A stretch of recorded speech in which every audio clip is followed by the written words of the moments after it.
episode 155 of the Down South Photo Show with me, Brendan Waits, here in Ocean Grove, Victoria, Australia. And for now, it's just me because I'm just doing a quick little intro to this week's show. We have a very special guest with us. We have Michael Willson, who is a photographer for the AFL from AFL Photos. He's one of the AFL's chief photographers, has been so for quite some time, as you'll see in this interview coming up. For those of you who might be from another country or not too sure what I'm talking about, AFL or Australian rules football, with the AFL being the top tier competition of Australian rules football in our country, is massive. It's huge here in Australia. It's probably our most watched sport in this country, and it's a bit of a religion for some people, including myself. So I had a really good chat about photographing the AFL with Michael. Really, really in depth. We talk gear, we talk settings, we talk game day procedures, all this kind of stuff. Really cool stuff. So that's coming along shortly. Just a quick bit of housekeeping before we get to Michael. We have picked a winner for our People's Choice for Photo of the Week. We will share that next week with you on the podcast when I've got the Tasmanian next to me on the screen. And we do have a theme for March, which we'll announce next week as well. So keep an ear out for next week's podcast if you're into entering our competitions. Also, a quick shout out to Alan from Tangambalanga, who popped into my shop during the week and said, "G'day, see Alan. I told you I'd give you a quick shout out." So that's just for you. Couple of other small piece of housekeeping. Head to dsps.com.au if you want to check out some merch, if you want to buy us a beer, or if you want to see info on our workshops. Now, we have very few places left for our workshops this year. So if you are interested in the Murray Mallee workshop, which happens in a few weeks' time, the Great Ocean Road, which is one of my favourite workshops because it happens in my backyard, and then the one we do in Cam's backyard, the Tarkine to Cradle Mountain in Tasmania, those workshops are almost sold out. So jump onto dsps.com.au and check those out. Thanks to everyone who's liked, subscribed, and followed the channel to this point. And without any further ado, we shall join the interview that I had with Mr. Michael Willson. If you are listening to this podcast, by the way, I do highly recommend that you jump onto YouTube and watch the show, particularly when it gets a bit further on the interview, because we do throw up 4 or 5 of Michael's photos for him to dissect. So it's a little bit hard when you're listening to the show. But hey, if you like our dulcet tones, you can keep on listening. Let's get into that interview. We will see you later. Cheers. Hello, everyone, and thanks for joining us for a special edition of the Down South Photo Show with me, Brendan Waits, here in Ocean Grove, Victoria, Australia. And we've got someone else on the other screen this week instead of the short Tasmanian. We've got Mr. Michael Willson. Hello, Michael. Brendan, thanks for having me. Nice to be here. Oh, it's good to have you on board. I really appreciate you giving up your time. Personally, it's a bit of self-indulgence for me. I'm a massive AFL man, so I love my footy. Of course, I love my photography, and I've been sort of following loosely your career, I guess, by proxy over the last, however many years you've been in it, because your photos sort of flood my screens during football season through, the likes of the AFL website and things like that. So it's really good to finally, I guess, sort of meet you. Yeah, likewise, mate. It's always nice to hear your pictures reaching different audiences and resonating with fans. So it's, very nice to hear. Thanks. Yeah, good. No worries at all.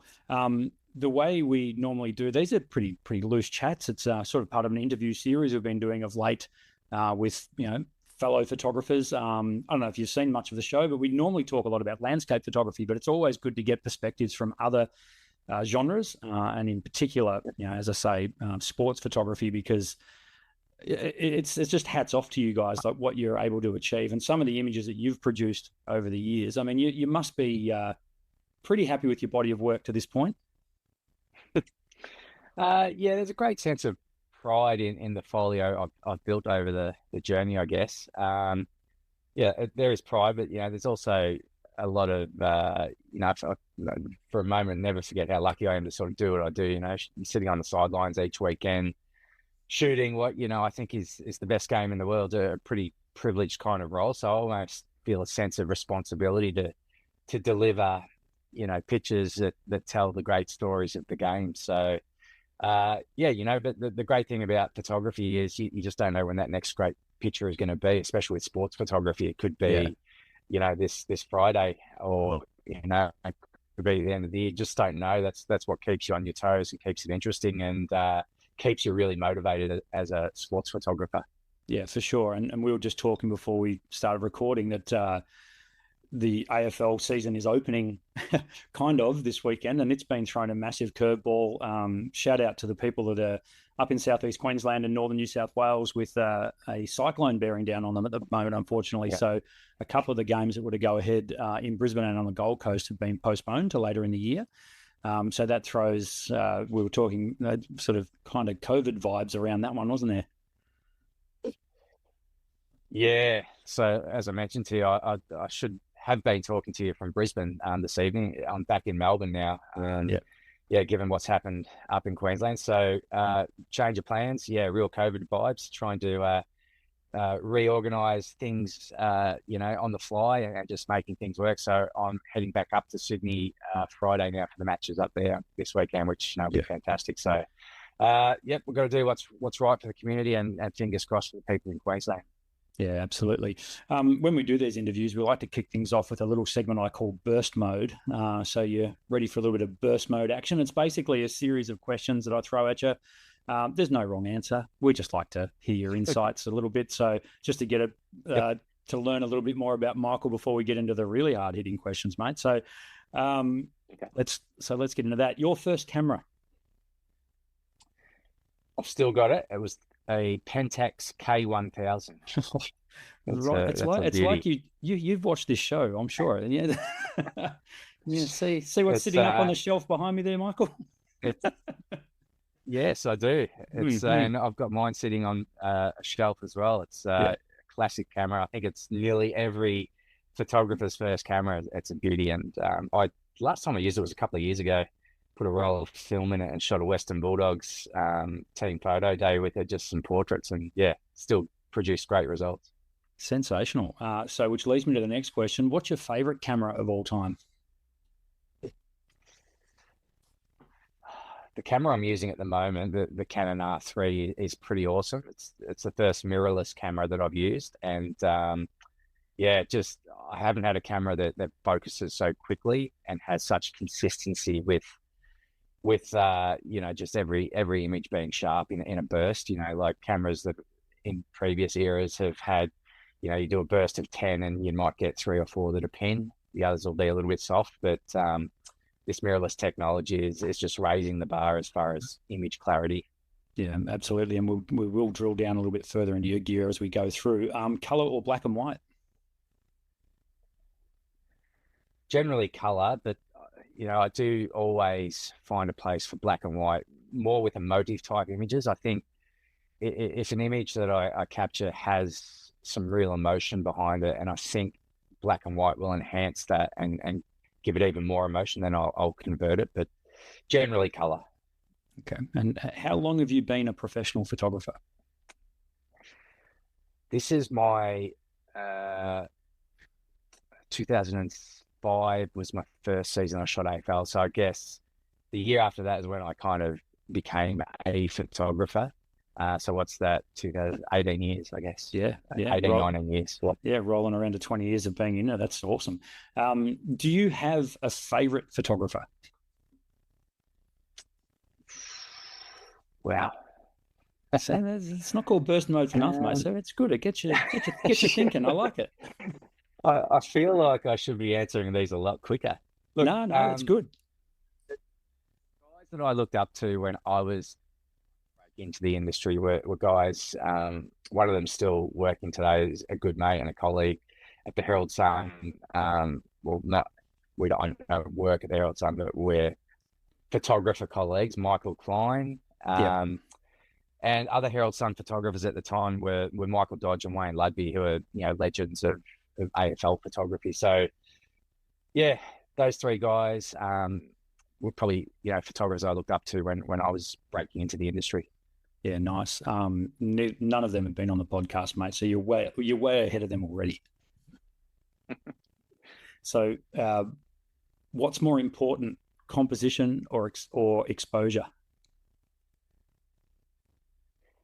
Composition. 100%, because it's an easy exposure, one, isn't you it? can always, like, the depth of quality in the images now, if you fluff the exposure a bit, you can usually get it back to a manageable sort of look. So yeah, I'd say composition. Do you have an AFL team? Yes. Collingwood. I don't use it's out there now. I do support the Pies, but working at the AFL, you do tend to be quite neutral with your allegiances, especially when you're on the job. And I don't like to get emotionally involved when the Magpies are playing, because I feel as though it's, it can take that little bit of concentration away from you, and you just need all your concentration just focused in and your head in the game without getting emotionally attached. So I could only imagine. I could only imagine how difficult that would be, because being a lifelong Melbourne supporter that I am, I wouldn't know where to start. Like, I'd be a headless chook, like if I was shooting a Melbourne game, for example. But anyway, we'll come back to that as well. Last one in the burst mode. If you weren't shooting AFL, what would be your dream sports photography job?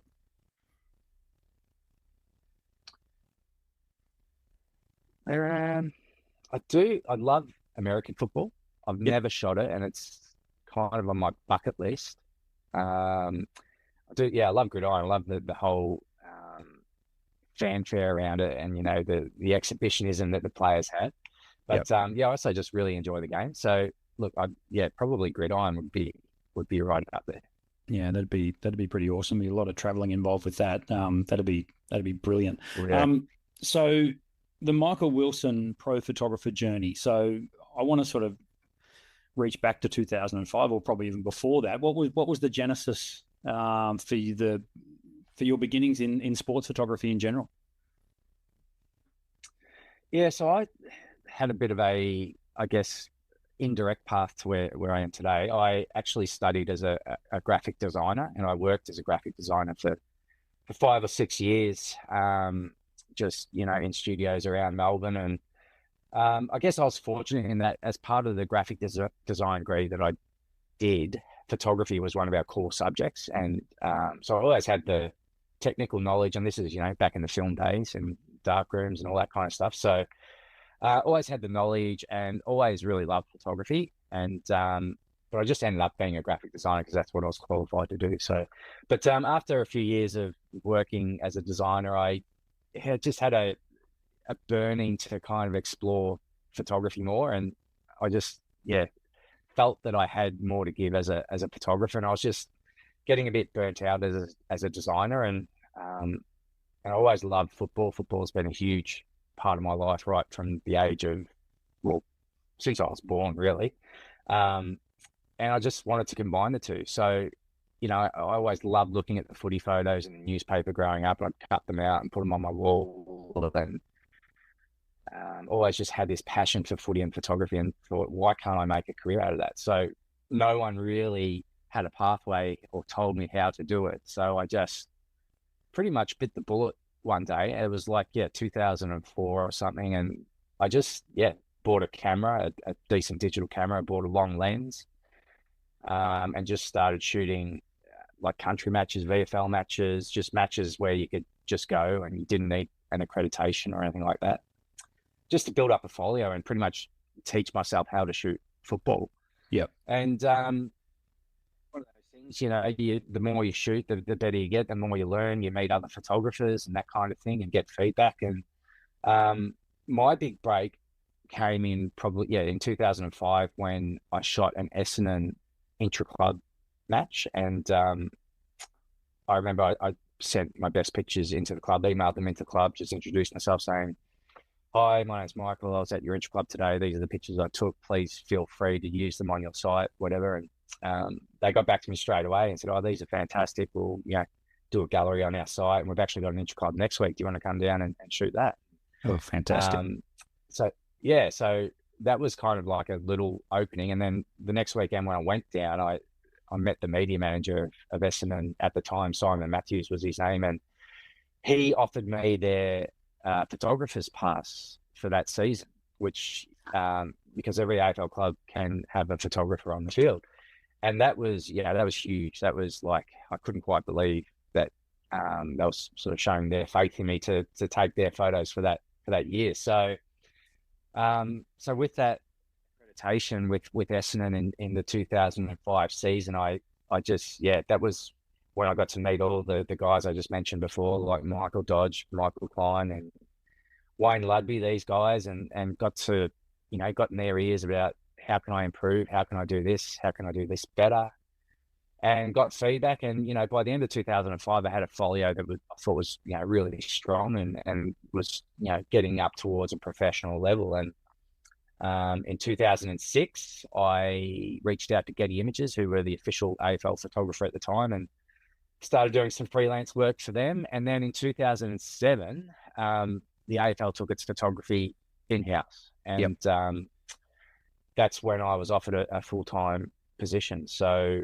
and that's where I've kind of, over the journey, sort of built my way up from a photographer to senior photographer. And now I'm chief photographer and head of photography at the AFL. So, like I said, it's a bit of a long-winded story, and everyone has their own journey. But mine sort of started with design and ended up where I am today. It's a bit of a funny one, really. but I love it. I mean, it's great. There was, there's obviously the interest to begin with, but what a fantastic way to get into it. I mean, it was a passion to begin with, and I think it goes without saying that the best photographers start that way. Like it's in them, and I would imagine that, doing graphic design, you were saying, there's obviously some kind of artistic person inside you, and needed to express yourself, and doing that with the camera. I mean, absolutely brilliant. Can I just ask you quickly, you said you bought a digital SLR. Do you remember what it was? Yes, I can. It was a Canon 20D. Fantastic. Pretty sure it was a 20D. And I just bought a secondhand 400mm 2.8 off eBay, and that was me away. Right. Now I've got to rewind a little bit further from there. Now I have to ask you about the Lake Boga connection. Yep. So I'm a Swan Hill boy. You have a connection there? Yeah. I thought there was.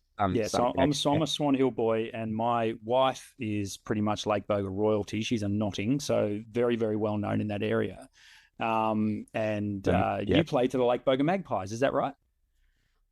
Correct. Played a lot of football with Lake Boga, and one of the greatest days of my life, outside of having children and meeting my wife and getting married and all that, was playing in the premiership with Lake Boga in 2003, which was just one of the most magical days. We broke a 28-year drought, and it was just a fantastic day. Such fond memories.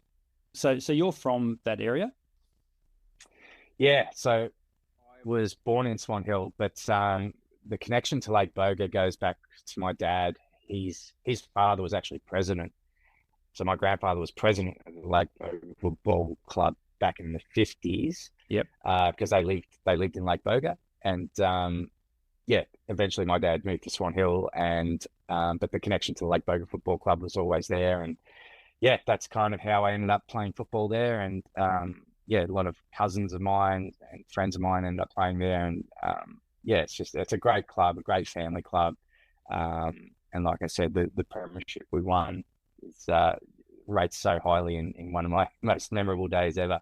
Yeah. No, I love the town. I think it's a great spot. No, I love the Mallee as well. I used to umpire in the Mid Murray Football League, but that was back in the 90s. So which part of the 90s? I would have been doing that around 90. Well, I was definitely there 91, 92, 93. So, and then okay. I played my first senior game in 93 was my first senior game. I only played maybe one or two that year, but who knows? Might have. I knew you were familiar. I remember the abuse. I remember it, and it was righto, Wilson, back to your spot, or I'll give you the whistle. The thing about country footy, which I absolutely love, was I remember one day I was umpiring the reserves at Lake Boga. I was in the middle. I was the central umpire. My brother was in the ruck. I held the ball up, and my dad blew the siren. So Oh, there you go. Yeah, That's so awesome. yeah, there is a connection there. So that's brilliant. So yeah, basically a Boga boy that's now the chief photographer for the AFL. You must pinch yourself sometimes. Yeah, I do. Absolutely. You know, it's funny. I sort of touched on it earlier, but it's never lost to me how fortunate I am and what a privileged position I'm in to be able to shoot footy every weekend. I'm not sugarcoating it though. It's a tough job in that basically I don't, my weekends from February until December with the AFLW season now are pretty much, taken up. So Yeah, it's a huge sacrifice time wise, and it's a tough balancing act trying to get that work life balance with a young family. And I'm fortunate in that I've got a really supportive partner and who allows me to travel and do my job. But yeah, it's an amazing job. And yeah, just feel really fortunate to be able to do it, really. yeah, for sure. With that in mind, I'm sure people would be interested to know about this sort of stuff. How so you'll get your schedule as soon as the draw comes out, I would imagine which happens like in November, December. Is that where it starts for you for your planning for the year ahead? Yeah, it does. Well, if you're talking matches, yeah, we do the rostering sort of in blocks of 4 or 5 rounds. But yeah, we before the season even starts, we have all the team photos and player headshots and player portraits that we take. And that's basically from early January right through till late February. So there's a lot of logistical organising with that, rostering. Either myself or another AFL photos photographer will travel interstate to shoot the interstate ones as well for quality control more than anything, just to make sure there's real consistency with the way the team photos are composed and everything. So yeah, it's pretty much, yeah, February team photos and then rostering the season itself. And then there's all sorts of other stuff that pops up on the fly. There's, that many media opportunities and corporate partner announcements and press conferences and, editorial coverage of trainings and that kind of stuff that you do week on week as well. So there's quite a bit of fluidity, I guess, with the role as well. But yeah, a lot of planning sort of late December and early January for the year that lies ahead. Yeah. So when it comes to an actual match day, I find it fascinating, the process that you go through. So let's say, for example, we'll use an example, a Friday night game, which I'm assuming you're involved in quite heavily, particularly if it's at MCG. Walk us through the process. So like what time do you need to be at the ground and that sort of stuff? Yeah, generally we like to be at the ground at least 2 hours before the first bounce. So there's a few reasons for that. You could get stuck in traffic getting into a lot of matches. If it's a big Friday night game, if we're using a Friday night game as an example, let's say Carlton Collingwood, probably try and allow for 3 hours before the game to try and get there. Before each match, we get a brief from the AFL, like internal departments of the AFL. So, for example, our corporate partner team might send a request from Toyota saying they need their grass signage photographed with players running over the top of it, or perhaps Telstra wants a picture of someone kicking goal with their 50-meter arc signage in play or something like that. So we get a lot of corporate partner requests like that. We also take requests from the clubs themselves. So, for example, Collingwood might say they've got a debutant playing and they're doing a jumper presentation at 6:10 p.m. So they need to be in the rooms then to shoot that. Or they might say that they need pictures of their coaching staff, or they need pictures of one of their sponsors, perhaps, Emirates or something like that, need a specific picture. So there's a lot of requests that we sort of have to process before the game with the other photographer that you're working with. So yeah, there's probably, a good half an hour just going through the brief and checking out who's doing what, allocating who's going to be where. And then, we talk about who's, stories that might be coming out of the match, injured players that have that are playing their first game for a while and just being ahead of the news going into it. So yeah, that's the process pre-match. So is it generally AFL Photos send at least 2 photographers to a match? Generally, yes. On a Friday night, like bigger marquee matches, like your big time slots, like a Friday night or a Saturday night, most interstate games as well, we have AFL Photos has 2 photographers. And then we have a partnership with Getty Images. So effectively, Getty Images are our freelance arm. And they'll always send one photographer to each match in an editorial capacity, and we take their pictures as well. So essentially, we have 3 on games where we're sort of stretched for resources, or there might not be that much interest in the match, or it might be little riding on it. Then we can sometimes afford to have one experienced AFL Photos photographer as well as the Getty editorial photographer. Yeah. Okay. So when you how do you find your spot? I mean, you've obviously got favorite spots that you like to shoot from. How do you determine that match to match?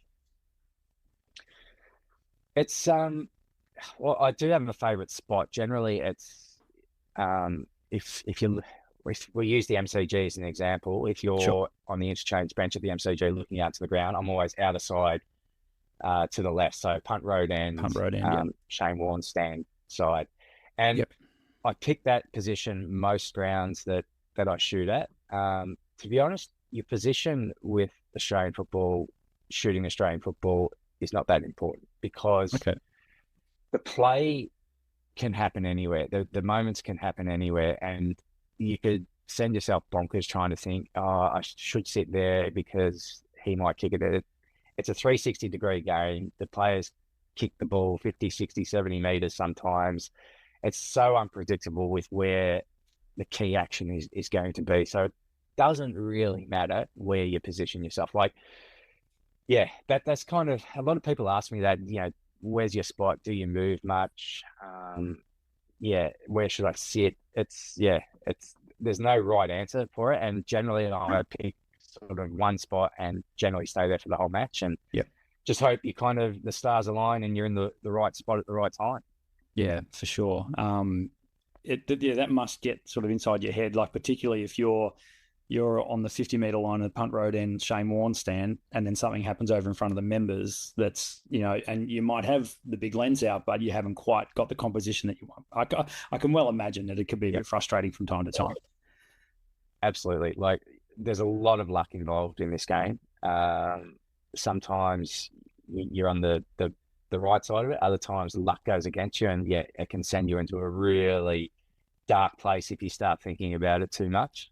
I've certainly been on the end of some lucky moments where I've been in the right place at the right time, but conversely I've also been in the worst position possible for some of the biggest moments the game's seen. So I like to think it evens out perhaps, but one thing you can control is being ready, being ready if that moment does happen and you are in a good spot for it, being ready and being switched on.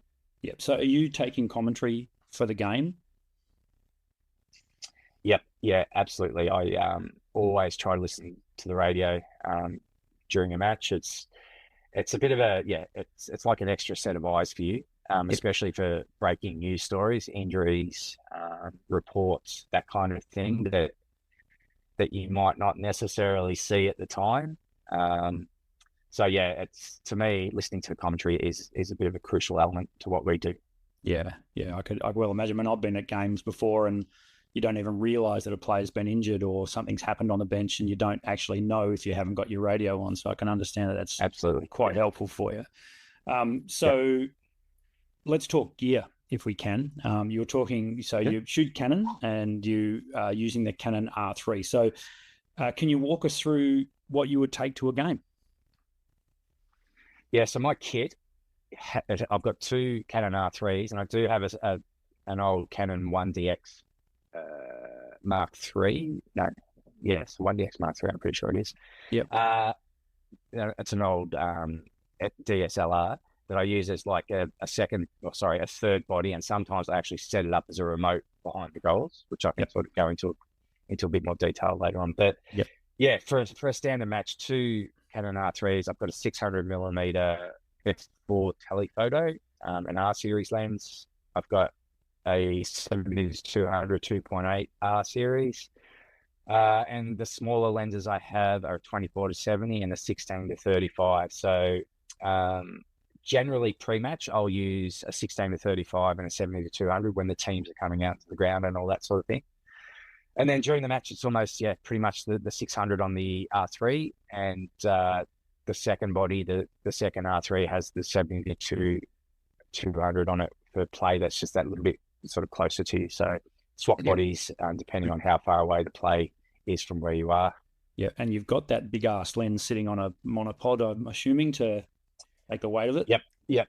It's got a Manfrotto monopod underneath it, and the R series lenses are remarkably light compared to what the EFs used to be. So look, there have been occasions where I've handheld the 600 with the R3, and I wouldn't do it for a whole game, but if I haven't had time to get the monopod out and I've seen a player doing something in the warm-up or something, I'll quickly pick it up. And it is like you could handhold it fairly easily if you needed to, and I've done it. And wouldn't be able to do that with the old EF series. No, for sure. And I would imagine, but having the experience that you've got, so we're talking close to 20 years of doing this, does it become sort of like breathing? Like, the game starts to unfold in front of you and you're basically just reaching for a different camera very, very naturally now? Yeah, it's like most things. The more you do something, the better you get at it. But I like to think as well, like, having played so much football growing up, just at a country level, I know, but I like to feel like I've got a feel for the game. And you probably, being an umpire, would know, you get a sense for anticipating things and reading the play in a way. And I think that's like one thing that holds me in good stead, as well as, just all the practice I've had over the last 20 years. But just, I'd like to feel like I have a bit of a natural feel for the game and the flow of it. And, just even little things like where the ball might bounce. It's just those little things that all sort of add up to trying to get you to get those great pictures. Yeah, I think that's one thing that did hold me in good stead as a watcher of the game. I go to a lot of live football, not watching the ball. And then, a lot of people will watch the ball, and that's, but as a photographer, you just can't do that. You have to be predictive, right? And you have to know, all right, the ball's being kicked now, then you got to look for that pack forming and all that sort of stuff. So do you, I suppose for you would find that just second nature, just like the ball's kicked, the camera swings and you're looking downfield. Yeah, absolutely. It's kind of like you're sort of, in a way, going for the mark yourself. It's like, okay, how high is the ball coming in? Do I need to, like, if I'm on the 70-200, do I need to zoom out a bit, or do I need to zoom in? And you're just waiting for the peak height of the ball and just firing at the right time. It's almost like, the getting your hands up at the right time. There's a lot of sort of natural flow in it with being a country footballer. But I think that is what I like to think, sort of holds me in a really good place to be able to get those great pictures. Yeah, for sure. So we're going to talk settings, if you don't mind. It fascinates me as to what sort of settings you use on game day. And do they vary between day games and night games as well? I'm sort of interested in that sort of stuff. So if we talk settings, what sort of settings are we looking at? Yeah, well, they do vary a lot between a day match and a night match. So if we use like stadium and the MCG as night matches as examples, like the stadium lighting that they have there now is probably very similar. Is that right? Generally, like as in the brightness, I would say, and also the color temperature.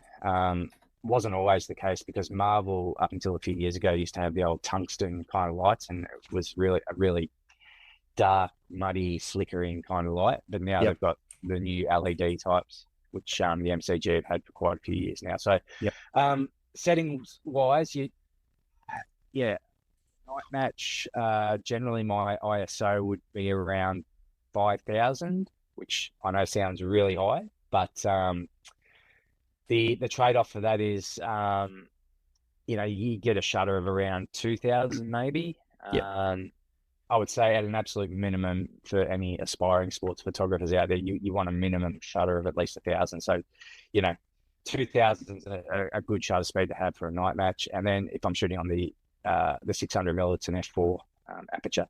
So yeah, that's generally night match settings, and also dialing in a custom white balance for those stadiums, because if you just went auto white balance with the amount of LED signage and everything that changes color at these stadiums now, you just get really unpredictable results. So for the MCG and Marvel Stadium, I think the white balance is like 4,700 Kelvin and a shift of A1 M3 roughly. So, and loosely, other grounds around Australia probably around those settings for night matches. Day matches, it depends. Obviously, if it's a sunny day, if it's overcast, that kind of thing. If it's a sunny day and you're shooting backlit, so the sun's behind the players, which is generally how I always like to shoot on a sunny day, just because you're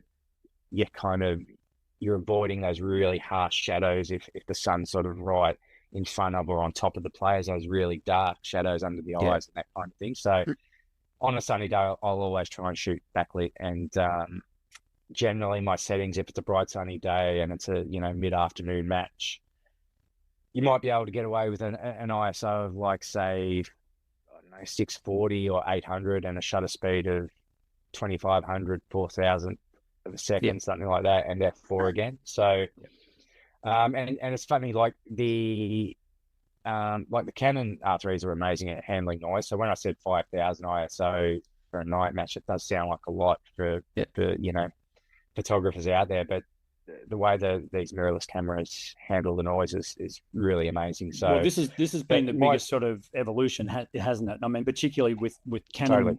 with mirrorless in general, but Canon full frame mirrorless, the R3, in fact, and trickles down all the way through to entry level cameras now as well. We talk about this a lot on the podcast, that one of the biggest changes for the good has been ISO performance. So it doesn't surprise me at all that you need to reach for those kind of ISO levels, particularly under stadium lighting.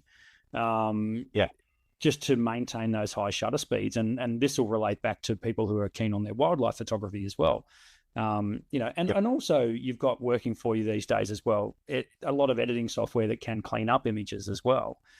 Did you find that when you were starting out though, did you find that constant battle of noise versus performance all the time? Absolutely.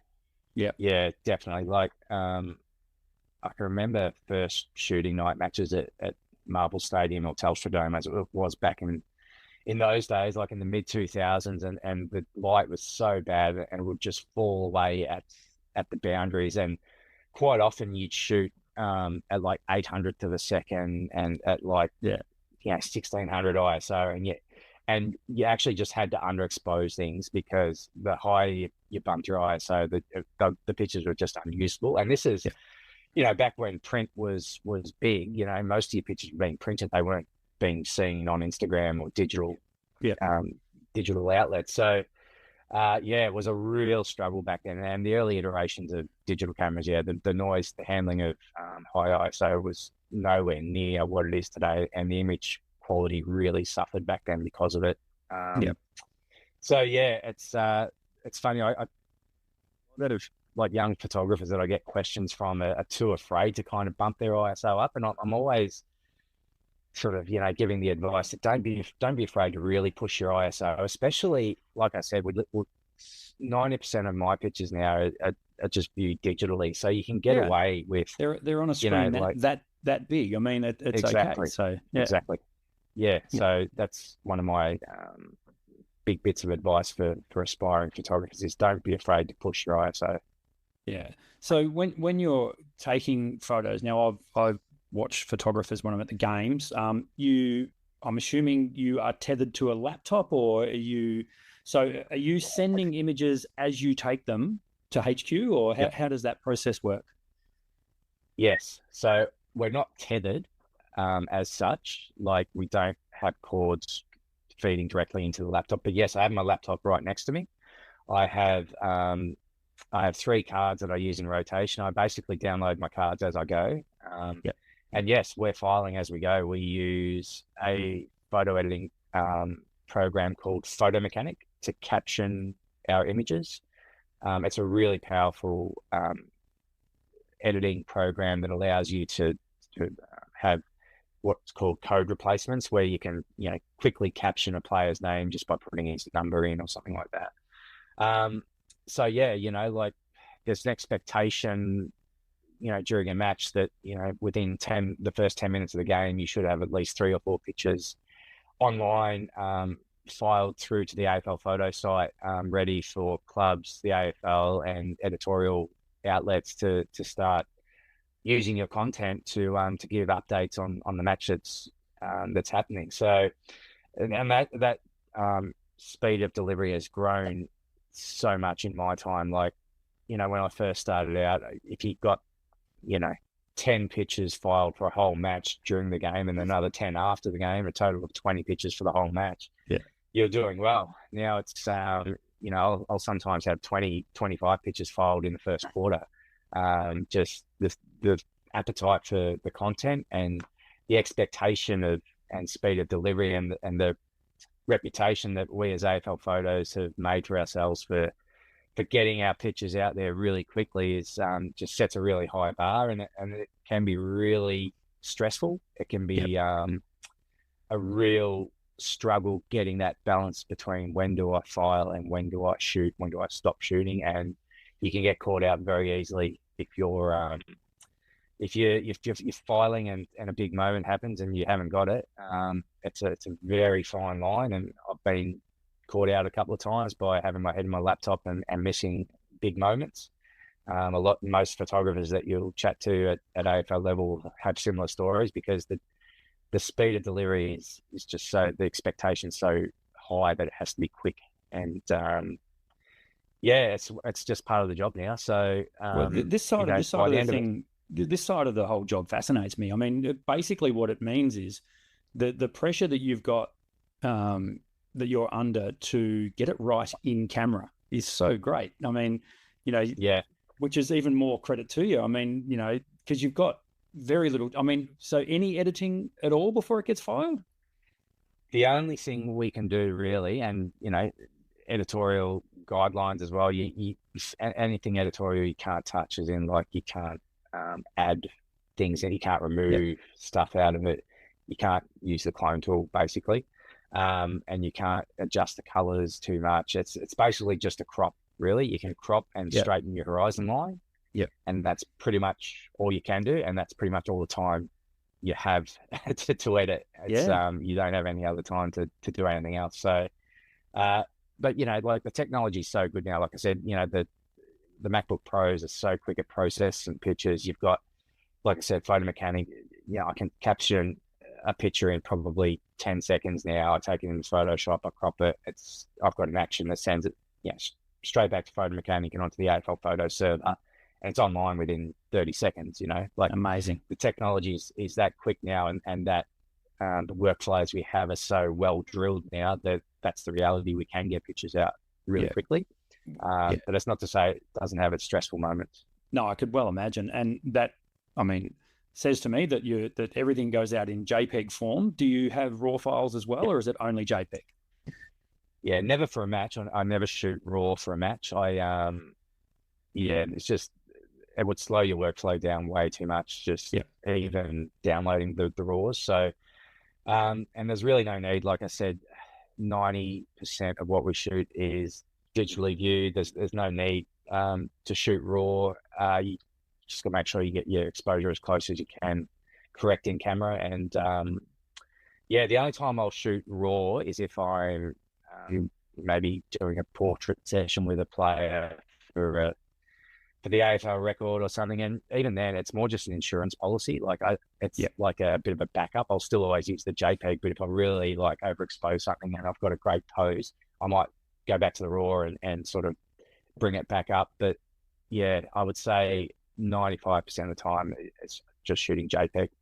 Yeah, it's amazing, because while you were talking, it took my mind back, because I was very fortunate to have a customer of mine was a fellow by the name of Clive McKinnon. And I don't know if that name rings a bell for you, but he was a long-time VFL photographer for The Age. And he took the famous Jezelenko mark, I think the 77 grand final. 77, something like that anyway. And 75, I reckon.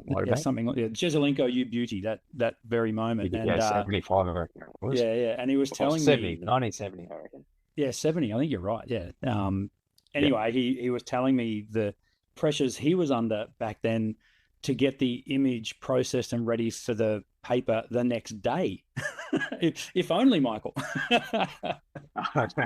Some of the stories the old guys have got, say old, that, like, Wayne Ludby's and Michael Clyde's, like, they're getting motorbike couriers coming to grounds to pick up their film and stuff like that.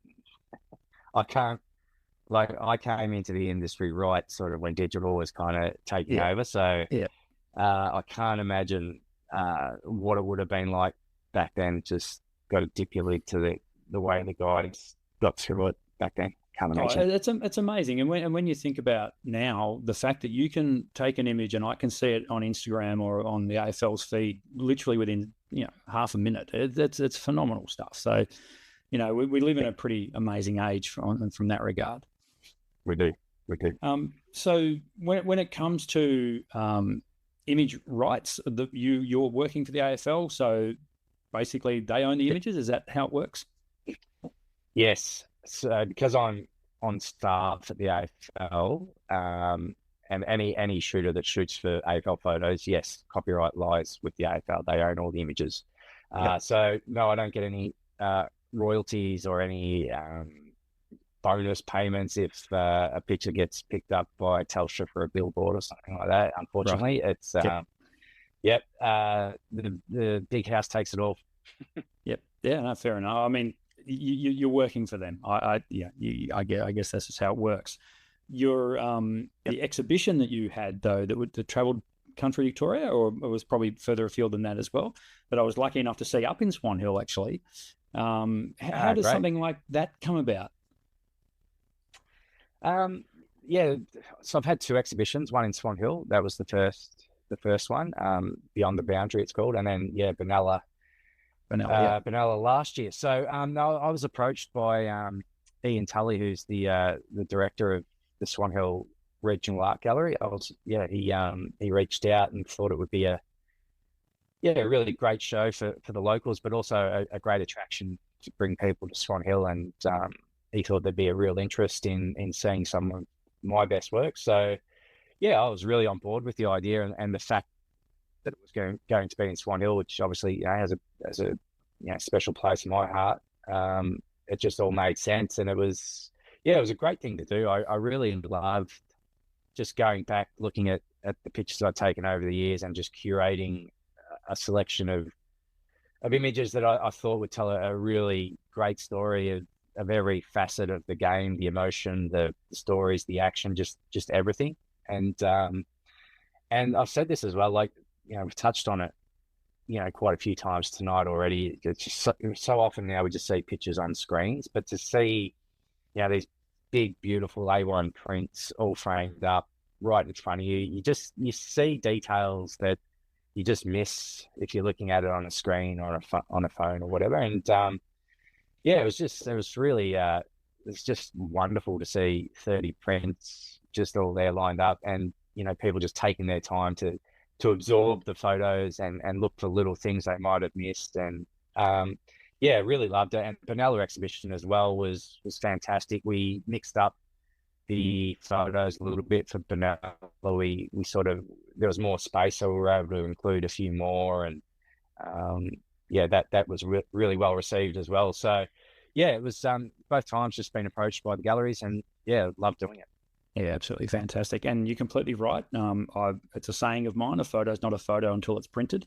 That's what, to me, that's the root of photography was prints originally. So I love seeing my photos printed. Now, to that end, this is where things might all fall apart for this, because I've got to use technology to try and share a screen here. If, with your permission, which you gave me earlier, we're going to show just a handful of your photos, if that's cool.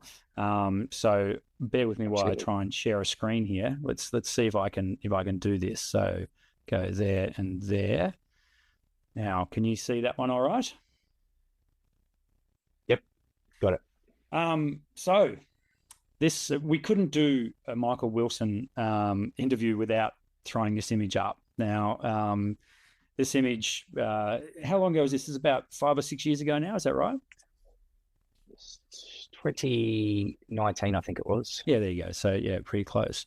An absolutely brilliant image of yours. Were you ready for the controversy that this image dished out, and how did you take it? No, the short answer is no. I had no idea the reaction the picture would cause and create. When I took the photo, I just thought it was it's just an amazing action picture of one of the best female footballers we have, and it was just a celebration of her amazing kicking style. And whenever Taylor Harris had the ball and was going to have a shot on goal, you, as a photographer, you always made sure you were going to get a good sequence of it and had a good angle of it. So this was no exception. But no, I had no idea it was going to get trolled. The reaction was pretty astounding. And how did I handle it? I don't know. Looking back now, I think like the AFL was fantastic in, supporting me through it, and fielding questions and that kind of thing, and making sure I was okay through the whole thing. And there was a lot of interviews and a lot of questions asked, and a lot of unfortunately a lot of unsavory comments made online about it. But eventually, the strength of the image overpowered everything. It's I don't think we change anything, because it put the trolls back in their place. It sort of drew a line in the sand against online bullying, and just said, we're not going to take this anymore. This image stands for women in sport, and our support for women in sport, and saying enough's enough. And like I said, on top of that, it's just a spectacular action image of one of the best footballers we've got in the comp. So that's what should be celebrated with the picture. Yeah, given the absolute quality of the image and the backstory behind it, is this one of the images you're most proud of now? Yeah, certainly. Like, just for what it stands for, it's always going to stand right at the top of my folio, probably. Like, not just for what it stands for, but just for it being an amazing action photo. Yeah, absolutely. All right, let's test my powers of technology here and see if I can get another one to come up. So this image here, I mean, for me, being an AFL fan forever, you've got to admire Buddy Franklin, and he was sort of one of the players of our generation, I suppose. This moment went worldwide, like the way the fans flocked onto the crowd, the crowd flocked onto the ground. Can you put us in your mind what was going on when this happened, please? I mean, first of all, what an amazing photo. You must be stoked with this thing. This photo is, I quite often get asked what is one of my favorite photos, or what is my favorite photo, and I usually refer to this one, just given the significance of the moment. Like, it's one of the most historical moments we'll probably have in our generation, and to get a decent frame out of it was really rewarding. But it was I went into season, it was a couple of years ago now, I went really nervous, because we knew Buddy was going to kick his 1,000th goal at some stage. We didn't know where it was going to be, when it was going to be, what part of the ground it was going to be. And I hated that. I like being in control and knowing, having some sort of planning around this moment. But that was never going to happen. He basically, this was round 2, I think, against Geelong. Pretty much followed him from end to end. When it got to I think he had to kick 3 goals or whatever it was. He kicked his second, and then his third was due. We were on high alert, and I was in the pocket that at the end he was kicking towards. So I sort of see the ball coming down the field, noticed he had a little break on his opponent, and as luck would have it, we touched on luck before. This is where I've gotten lucky. Luck would have it, he marked it in the pocket that I was in. So all of a sudden, it was funny. A bit of a calm came over me then. This was going to be one of the most frantic moments ever. I was calm because I had some control back. Like, I knew where he was going to kick this ball. I knew what I was going to do. I was going to drop my camera as soon as he kicked it and race out there with my wide angle lens. And it was funny, like the nerves kind of went away for that 30 seconds when he was lining up for goal, because, you know, I've shot footy for years and years, and to me it was just another shot on goal. So I felt so much better when he was when he had it, and when he was lining up for goal, I felt more in control. Anyway, he went back, kicked the ball, went through for a goal, as we know. And yeah, my plan, as I said, was I shot his kick and his celebration on the 70 to 200, and then I had a third body with me that night where I had a 16 to 35 wide angle on. And my plan was just ditch the other camera, pick up the widey, and get out there as fast as I possibly could. And this is where my Lake Burger football days probably came to the fore. I just sprinted elbows as out, mate. quickly as I. Yeah, there were plenty of elbows. Sorry about that. There was plenty of jostling going on. Yeah. I raced out there, and I got to maybe within maybe 5 or 10 meters of it, and literally hit a brick wall of people. Like, I just came to a grinding halt, and I could feel people behind me pushing me forward. And it was actually like, there was a few hairy moments there for a little while, because there were people getting stood on, and there were kids out there, and it was getting, really out of control. And it was, after maybe 20 or 30 seconds, the crowd just sort of found its spot, and it was tight still, but it kind of wasn't a crush anymore. Yep. So, once I got out there and I managed to sort of keep my feet, I had the camera, and I couldn't really see where he was. I had a general idea where he might be, but the beauty with the wide angle is, you know, if you're sort of, if your subject is relatively nearby, you're probably going to get him in frame, him or her in frame. Yeah. So I just held the camera up, literally above my head, not knowing what I was shooting, whether he was there or not, whether he was celebrating. He might have had his back to me. I had no idea whatsoever. Held it up there for like seconds, just fired off what I could, maybe 20, 30 frames. Quickly brought the camera back down, had a look on the back of the camera as to what I had. And I saw this frame, and straight away struck me like, that's it. That is the picture. I am not going to get anything better than this. Like, I just made a snap decision that this is it. I have to get this picture out as soon as I possibly can. So I made the call. I was going to go back. I wasn't going to shoot anymore. I was probably only out there for a minute. I went back against the crush, back to my laptop, which was still there, fortunately. I was fully expecting some gear to go missing with 10,000 people on the field, but the laptop was still there.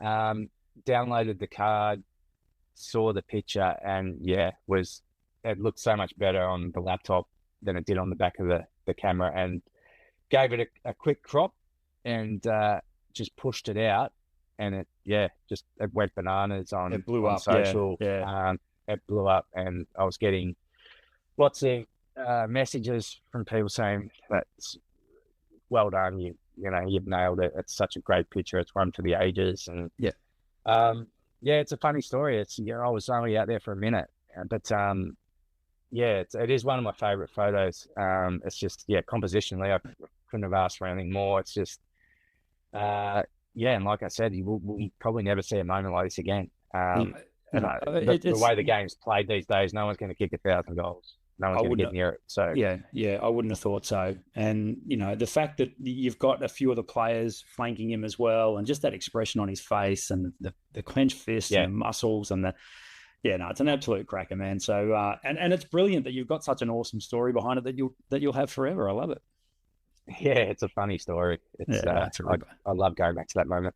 Yeah.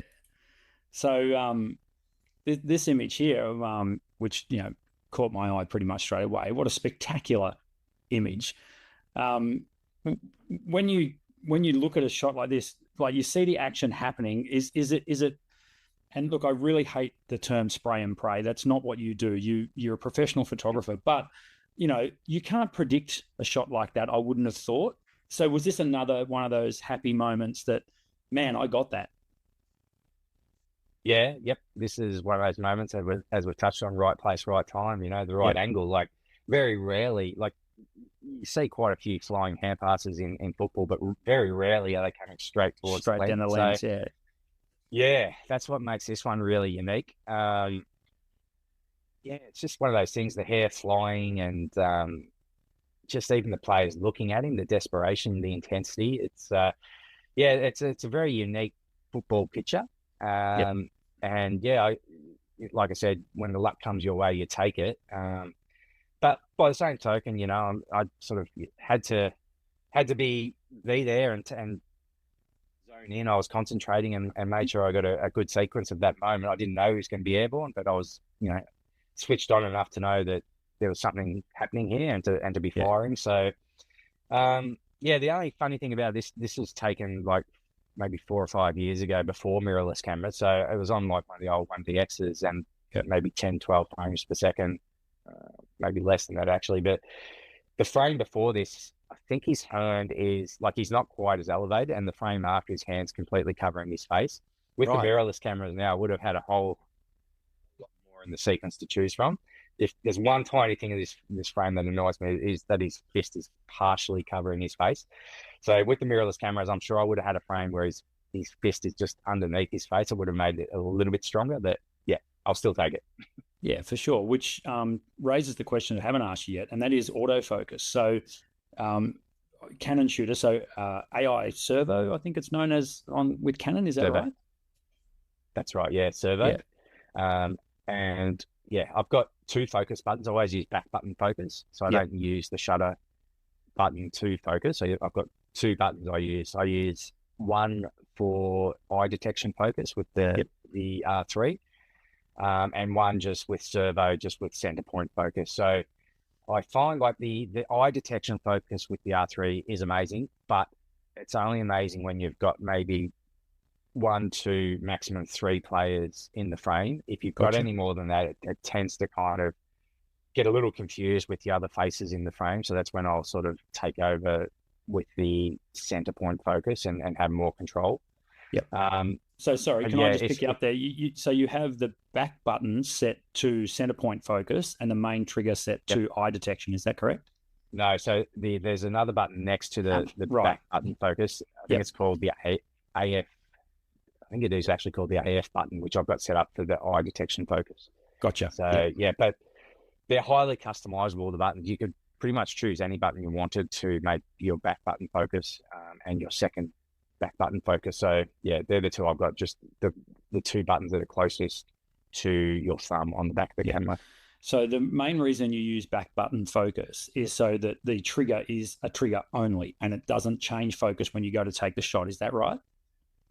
Yeah, that's the main reason. I feel like I'm more in control of the focus if you're sort of operating the focus separately to the actual shutter. So it's just the way I've always shot, and I don't know any different now. But I also like the fact that with back button focus, there's a little bit more flexibility to compose your shots as well. Not so much for action, but if you're doing portraiture, you can sort of lock the focus with the back button and then recompose if you wanted to. It's for me. It's just I just like focus being a separate entity to releasing the shutter. Yeah, absolutely fair enough. So let's have a look. Now, this is an image you alluded to earlier in our chat. Now, this sort of thing fascinates me. So can you walk us through how you got this image? Yeah, so this was taken with a remote camera set up behind the goals at the MCG. So basically right behind where the goal umpire would have been. It's the camera itself. This is the third body I was referring to. It's one of my old 1DX Mark IIIs, I think it is. It's I think I had a 24 to 70 millimeter lens on it, and a trigger, a pocket wizard that had a trigger cord that goes into the shutter release outlet on the camera. So for those that don't know, Pocket Wizard's like a little remote, uses signals, remote signal to basically talk to each other. So 50 meters down the field, I had another pocket wizard with a foot pedal that I bought from a music store. So basically, I love this. This has been jerry rigged, the whole thing. This is my kind of photography. Yeah. So I had a foot pedal with a cord that goes into the other pocket wizard that was transmitting the signal to the receiving signal on the camera, and that was what was firing the shutter. So the focus was all preset. So the focus before the game, I set the camera up. It sits underneath the LED signage, right? So you don't really even see it, really, the camera. So I pre-focused the camera on the goal line. So basically the white line between the goals is where I pre-focused the camera, and set the camera to just lock the focus. So there was nothing that was going to knock the focus. And I think my settings, the aperture was at like 5.6 to allow for a little bit more depth with the focus area. So more things were in focus. It wasn't a shallow depth of field. And thankfully that's worked on this occasion, because as you can see, he's kind of quite a distance from where the actual white line is on the goals. But because the camera had a bit more leniency with the depth of focus, he's still pin sharp. So, sorry, can I? Is that Brad Close? I can't actually. Yeah, I think it is, isn't it? It's Ollie Henry. It's Ollie Henry. Okay, yeah, right. Yeah, he's just kicked an amazing soccer goal. Yeah, and this is in I think it was the prelim final. So yeah, again, I've gotten lucky here. He's kind of landed right in front of the remote camera, and yeah, he's sort of dead square to it, lying down. He's got the fingers up. The dejection on the lion's faces. It's brilliant. It's fantastic. Yeah, and it was that time of the night where the balance between the floodlights taking over and the sky kind of darkening was just perfect. Like, you got so much tone in the clouds and in the sky still. Yeah, just a really unique picture, I guess. Like, just now, if you want to get an idea, very unique angle. If you want to get an idea, folks, for this shot, have a look at the big screen in the background. You can actually see the player lying prostrate on the ground there, and you can see sort of how far away from the camera he would have been. So that gives you a good idea of how this shot was set up. The fact that he's lying flat on his back, square onto your camera, I mean, yeah, that's brilliant. Like, that you must have been absolutely stoked. And did you get other shots from that camera that night, or was it this the one? This was one. I got the actual soccer kick as well, although, yeah, it doesn't do the actual goal justice. But yeah, this was the picture that stood out straight away. And it's funny, with the remote camera behind the goals, it's very hit and miss. You'd be lucky to get one great picture per match. I would say, yeah, your strike rate is it's a very small window with a remote camera behind the goals, mainly because, yeah, it's the play has to be right there, or else you're just not going to get anything. Yeah, so it's almost like you had a one-man band going. You would have had a camera here and your foot going, and I get quite a few laughs from people that see the foot pedal, because it's like one of the electric guitar pedals. It's like you like it, and the Pocket Wizard sits on a little monopod that I've got sticking out of my bag. It's like a little antenna almost. It's got this cord coming out of it. It's a bit of a lo-fi kind of setup, but it does the job. Whatever works for you. And this will be the last image we put up. But a shot like this, I mean, talk about that split second timing and the moment and that sort of stuff. But also, I'm assuming that's rain that's falling there as well. I mean, you must really enjoy when the light comes during a game as well. And that, as landscape photographers, we talk about when the light comes all the time. But for a day game, or particularly nowadays with so many, like the popular time slot is twilight, you must get quite excited when you get light like this presented on a football field. Totally. Like, it's not often you get a sun shower. Well, actually, no, in Melbourne, we get quite a few sun showers, but when you're shooting backlit, as I was referring to before, this is like always my favorite way to shoot on a sunny day, is the play behind the play. So you get that nice sort of rim lighting, and there's no harsh shadows on their faces, as you can see here. But the great Yep. thing as well, when you are shooting backlit and it does rain or there's moisture in the air, you get these beautiful little droplets that are lit up by the sun and create such an interesting dynamic in the photo. And yeah, because it was wet and the players were sweaty, you can see a little bit of the sweat coming off Adam Treloar's face there when De Boer's kind of slapped him in the face there. Yeah, look, I don't even remember what was happening there, if the ball was in play or whatever, but it was probably, I do remember I shot this on the 600mm lens and I was really tight. I was actually like really sort of lucky to get both players in the frame. Yep. I think I was just shooting whatever I could before I picked up the 70-200. And yeah, I probably didn't even know at the time that this frame had kind of happened with the slap in the face. It was probably post-match when I was doing my second edit that I actually realized, well, wow, that's pretty cool. Yeah. So yeah, one of those things is just a nice, even the colors kind of work in this one, just the orange, the black, the white, Yeah. just all ties together really well. It sure does. Yeah. Have you ever had one of your images used as evidence in a tribunal? It's funny, yes. That happens more than you actually probably think. It's Right. not really publicized that much, but some clubs have reached out to Yeah, get a photo that shows a different angle to what the broadcast camera or whatever the vision has shown, to try and get any sort of angle they can to get a player off a charge perhaps. But yeah, it does happen occasionally, but most of the time, yeah, it's not really publicized and not sort of one of those things that that's well known. Yeah. No, it's well, that was awesome. Thank you for walking us through some of those images. So hopefully we've got a normal screen back now. Absolutely brilliant. And I apologize to the people listening to the audio version of this podcast. You're just going to have to jump over to YouTube and have a look at some of those images, because that was absolutely superb. So we're close to the end, so I won't keep you for much longer. But if you were to give advice to a younger Michael Willson, we have quite a few younger people who listen and watch the show. What sort of advice would you give them who want to get into their passion or their favorite genre of photography? Do you have any advice for them?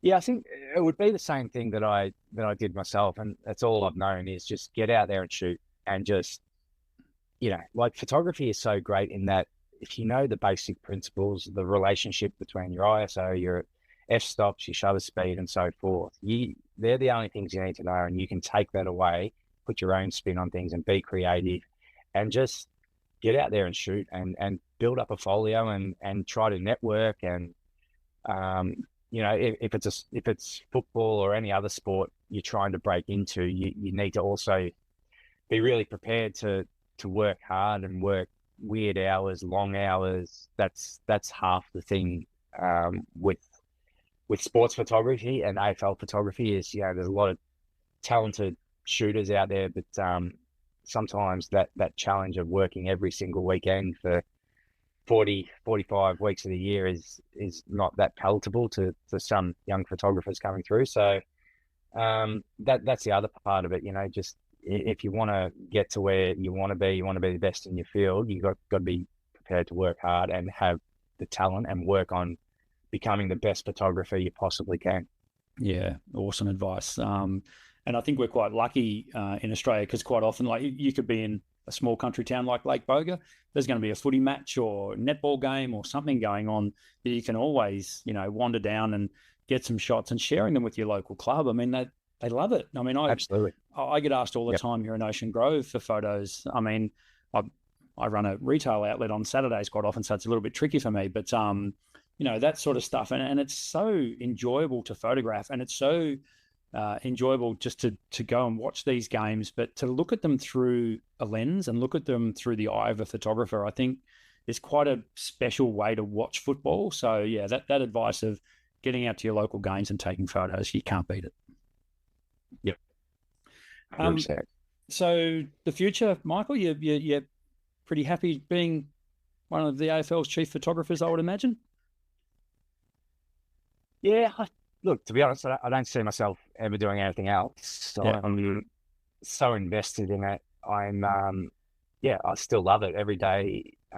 Every match I shoot, every time I'm sort of out in the middle of the ground about to shoot the coin toss, I kind of take a second and, realize the privileged position that I've found myself in. And yeah, I can't see myself ever doing anything else. It's the game I love. It's, the profession I love. And I just, really enjoy combining the two day on day and calling it a job. Really lucky, and just try to do my best each day and put pictures out there that people love. Yeah, that's awesome. And very, very well put. And for those of you wondering, yes, that is one of Michael's photos that I have hanging in my office back here. So Michael, that was hanging on my front fence the week of the AFL Grand Final in 2021. That's about a 2.2 meter canvas of Nathan Jones there. So that was one of those shots where you were rapt that you were on the 50 meter line of the punt road end, because he turned right to you and did that. Yes. We cherish that. Was another one. Yeah, like right place, right time. Yeah, exactly. It's funny, the day after, I'm not sure if you remember, the day after that match and that picture, there was a mural painted down Hosier Lane of that photo. Yes. It was like street art. I can't remember who did it, but that really, I loved it. It was like, that's the power of a still image becoming street art the next day, and such a Melbourne thing as well, such an iconic AFL thing to happen to. So yeah, absolutely. I mean, I put memories. this, as I say, this was hanging out the front of my house, and people would drive past honking their horns, go D's and all this. It was brilliant. So thanks for that one. I haven't sold it or anything. It's just mine. It just stays here. That's just my backdrop. I love seeing my pictures on people's walls. Good stuff. Hey, thanks. That was absolutely brilliant. I know that our listeners would have got a lot out of that. So I really appreciate your time. You're welcome back here whenever you like. Good luck for the coming season. You've got your work cut out for you again. So here we go again, huh? Thanks very much, Brennan.